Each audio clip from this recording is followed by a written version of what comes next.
Саламатсызбы? Өткөндө мен экстраверт, интроверт жөнүндө маалымат бердим эле, дагы бир типтер жөнүндө айтып берем. Бүгүн бул ой жүгүртүү жана ой жүгүрткөндөр жана сезимталдар деп бөлүнөт. Мен айттым эле, кээ бир адамдар муну биз кантип текшерсек болот? Мисалы, мен кайсы бир жашоомдо чечим чыгарып жатканда, башка адамдар эмне деп ойлошот? Бул менин чечимим башка адамдарга кандай таасир берет деп ойлонуп жатсам, анда мен сезимтал тибине кирген адам болуп саналам. Ал эми чечим чыгарып жатканда мен жок, мыйзамда мындай деп каралган, бул туура, же болбосо биздин үй бүлөлүк принциптерибиз, үй бүлөлүк эрежелерибиз боюнча биз ушундай чечим чыгарышыбыз керек, башкалардын биз менен иши болбошу керек. Бул туура анткени деп жатсаңыз, анда сиз ой жүгүртүүчү типке кирген болосуз. Ошондуктан бул жерде көптөгөн келишпестиктер келип чыгат ортобузда. Анткени ой жүгүртүүчүлөр булар көйгөйдү чечкенде же чечим чыгарганда дайыма логиканы колдонушат. Булар деген анализ кылып туруп анан чечим чыгарышат дагы. Булар принцип, стандарттар менен жетектелген адамдар.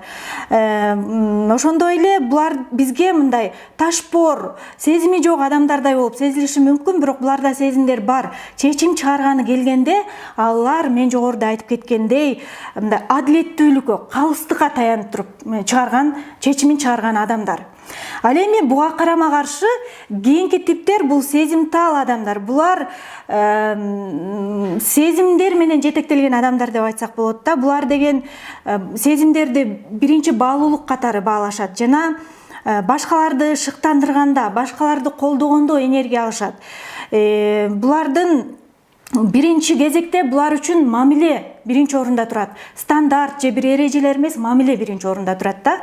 Анан эгер ушундай адамга кирсеңиз, сиз сезимтал адамдардын катарын толуктасаңыз, анда деген эч качан ой жүгүртүүчүлөрдү сындабаңыз. Аларга түшүнүү менен караганга аракет кылыңыз. Анткени мен ойлойм, жаратуучу тарабынан ушундай ар кыл болуп жаратылганбыз, анткени бири-бирибизди толуктап турушубуз керек. Сизге ийгилик каалайм. Жубайыңыздын интровертпи же экстравертпи же ой жүгүртүүчүбү же сезимталбы аныктап алсаңыз, конфликт чечүүдө жана башка суроолордо бул сөзсүз түрдө жардам берет.